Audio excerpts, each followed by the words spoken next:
Je m'appelle Marek. J'avais 12 ans en 1942 quand les soldats sont venus frapper à notre porte.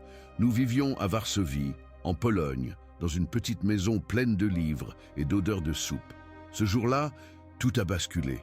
Ils nous ont entassés dans des camions puis dans un train, des dizaines, des centaines de familles serrées les unes contre les autres dans un wagon sans fenêtre. Les cris des enfants, les pleurs des mères et ce froid qui nous transperçait.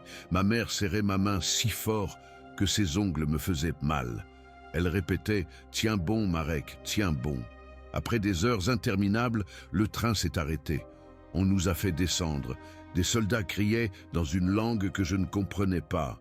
Ma mère m'a poussé doucement vers un homme en uniforme qui pointait à gauche. Elle, on l'a envoyée à droite.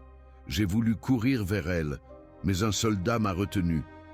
Le dernier regard que j'ai vu d'elle, c'était un sourire tremblant. On nous a conduits dans un baraquement. La nuit, je me suis endormi en serrant contre moi un foulard qu'elle avait glissé dans ma poche. C'était la seule chose qu'il me restait d'elle. Des mois ont passé, j'ai survécu par miracle, grâce à un gardien qui m'apportait parfois un morceau de pain. Mais ma mère, je ne l'ai jamais revue. Des années plus tard, quand la guerre s'est terminée, j'ai appris ce que je refusais d'entendre. Elle avait été envoyée directement à la chambre à gaz.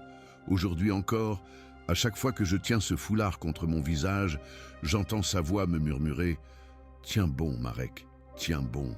Cette histoire est inspirée du témoignage réel de Marek Alter, écrivain français d'origine polonaise qui a survécu enfant à la Shoah après avoir été séparé de sa mère.